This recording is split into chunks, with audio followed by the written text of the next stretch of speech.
ipinakilala ang babaeng tinatawag na Mrs. Selner na may abilidad na tinatawag na upgrader. Pahayag pa nga nitong naturang deputy director na tanging etong babaeng nasa kanilang harapan ang tanging nagtataglay ng ganong klase ng abilidad sa buong mundo na nagagawang itaas pa ang lakas na mayroon ang ibang awakener mula sa kanilang mga limitasyon. Walang iba kundi si Mrs. Norma Selner.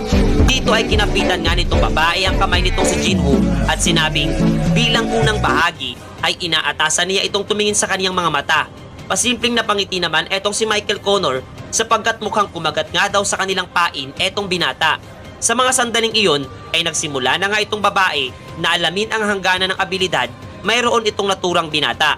Hanggang sa makarating ang kanyang kamalayan sa isang napakadilim na lugar. Nagpalinga-linga nga itong si Mrs. Selner at napuna ang isang napakalaking individual na nasa itaas niyang bahagi.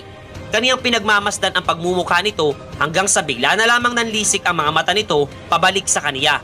Hanggang sa maya-maya pa ay bigla na lamang nagsisigaw etong si Mrs. Selner.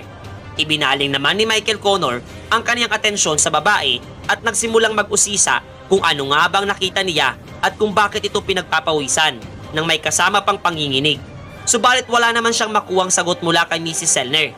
Kung kaya't nakiusap na lamang siya kay Song Jinwoo na kung maaari ay muli na lamang silang kukontak sa kaniya buhat sa di inaasahang pangyayari na agad namang sinang-ayunan nitong binata.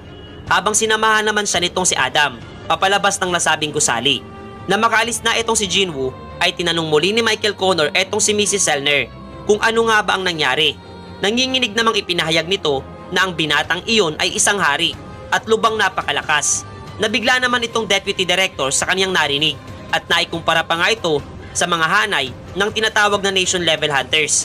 Ayon pa nga sa babae na hindi siya sigurado. Subalit ngayon pa nga lamang daw niya naranasan ang ganong klase ng bagay. Isa nga daw itong hari, ngunit lubos na naiiba sa lahat. Sapagkat noong sinubukan nga daw niyang tingnan ang hangganan ng abilidad ng binata, ay nakita niya ang kaniyang sariling pinagmamasdan ng nilalang na nasa katawan ni Jinwoo.